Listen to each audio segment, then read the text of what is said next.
Protected provisions. Well, let's talk next about the board of directors. We've alluded to this a few times. Under general principles of corporate law, the affairs of the corporation are managed, are overseen by the board of directors. In fact, directors have what are called fiduciary duties to act in the best interests of the corporation and its stockholders. They're charged by law, they're required by law to act in the best interests of these stockholders. It's a heavy responsibility, and it's one that they exercise here at the level of the board. They have far more influence, they have far more say, they have far more input over what's happening on a day-to-day basis inside the corporation than the stockholders do. We've already spoken about how the stockholders have very little input on a real-time, day-to-day basis. Directors have much more.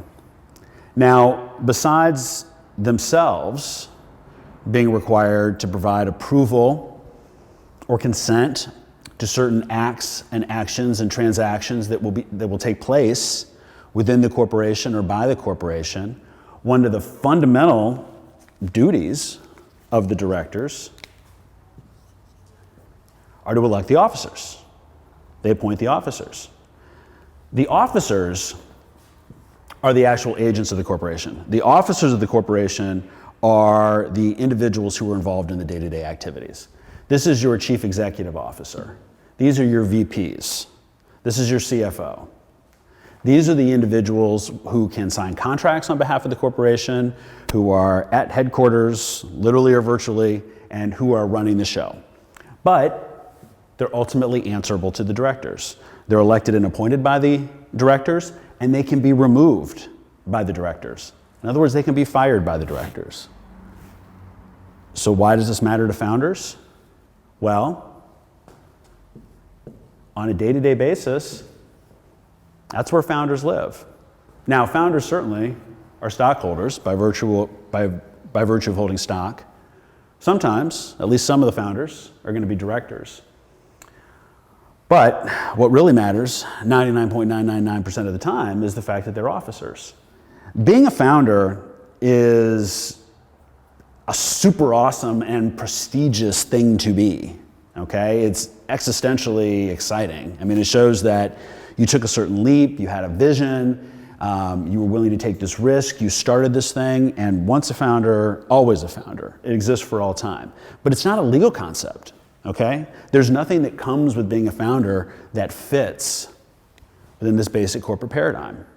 What's relevant from a legal perspective and what's relevant from an operational perspective is what follows the founder.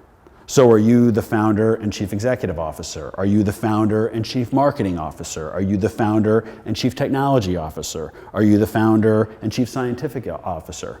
And so on and so forth. That's what matters on a day-to-day basis. That's where you're empowered and you're authorized to do things that you set out to do in starting this company. That's where the creative juices are permitted to flow and how they're channeled and grooved. But in that capacity, you're subject to the board of directors. And if the board of directors decides to remove you as the chief scientific officer, they can. And you're still a founder, but you may not have a job. Which is why founders are extremely sensitive to the composition and the constitution of the board of directors. And they should be, because that's their boss. Now, you will normally find that people like to have a board that's comprised of an odd number of people. So, and generally in the earlier days, you're talking about 3 people, or you're talking about 5 people. Now, is this essential? It's not essential. It's very rare, in fact, for companies like this to have split votes. These are companies that are driven by consensus, that are driven by creating alignment. They don't have the luxury of that kind of internal friction. Think about our conversation around protective provisions earlier. You know, the notion was not to get to the point where you're actually exercising a blocking right. You just want to be involved in the conversation so that you can achieve alignment with the other parties. That happens at the board level too. So if you end up with an even number of directors, it's not catastrophic. It's generally even not a problem. But by default, people gravitate towards odd numbers. Now, what you'll typically find when you first start up a company is that the board would be founder A, founder B, and founder C. That's your board of directors. That's it, the 3 founders. And then there are also officers. So 3 founders as stockholders, 3 founders as directors, 3 founders as officers. Just very plain vanilla. But once you start raising money, and in particular selling preferred shares, this is going to start to change. And what oftentimes happens is that the preferred stockholders will say, in addition to these protective provisions, we want a board seat. Now, recall what we said earlier when we were talking about stockholders and how, especially in the early days, preferred shares are going to represent a minority interest, less than 50% of the company. And as a consequence, they said, we need some additional influence. And the way they get it is through protective provisions. Now, investors aren't stupid, at least most of them aren't. And they realize that one board seat isn't going to carry the day. If push comes to shove, they could still be outvoted 2-1, okay? So this does not give them the ability to unilaterally drive corporate behavior. This does not give them the ability to unilaterally hire or fire officers. They still need to build alliances and create alignment, but yet they still want the seat. Why? Well, they want the seat because they want visibility into what's happening. Remember, this is where all the action is taking place inside of the corporation from a strategic perspective, from seeing where we're heading. What's our trajectory? What's happening with the product? What's happening with the technology? What's happening with the intellectual property? What's happening in the marketplace? What's happening with respect to sales? What's happening with respect to performance? These sorts of issues all bubble up to the board. And if a preferred investor is only wearing a stockholder hat, they don't get any visibility into that, at least not until these things have matured to a point where some kind of transaction is taking place.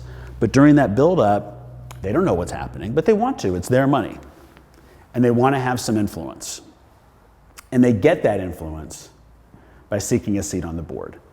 Yes, they don't have the ability to necessarily drive something exclusively, but they get the information, they have access to it in real time with the other directors, so they can open their ears and open their mind, see and hear, and then of course they have a voice, which they can use to try to influence the decision making of the other directors. So you will find that quite often an investor in a startup who's buying preferred shares, in addition to seeking protective provisions at the stockholder level, will seek a board seat at the board level. And this particular seat will be set aside for the preferred stockholders. They will get to designate this person. Now, a very fine point to note. This does not mean that this director represents them, okay? These aren't like political parties.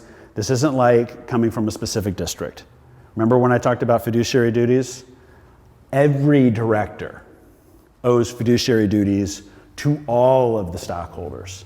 So this person, this designee of the preferred stockholders, is not there simply acting on behalf of the preferred stockholders.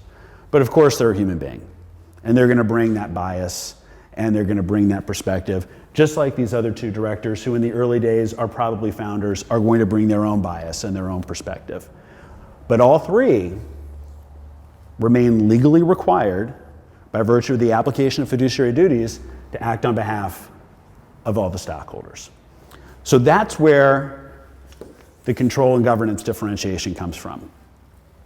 Preferred shareholders get some extras that don't necessarily just sit with the common shares or with all the shares as a whole.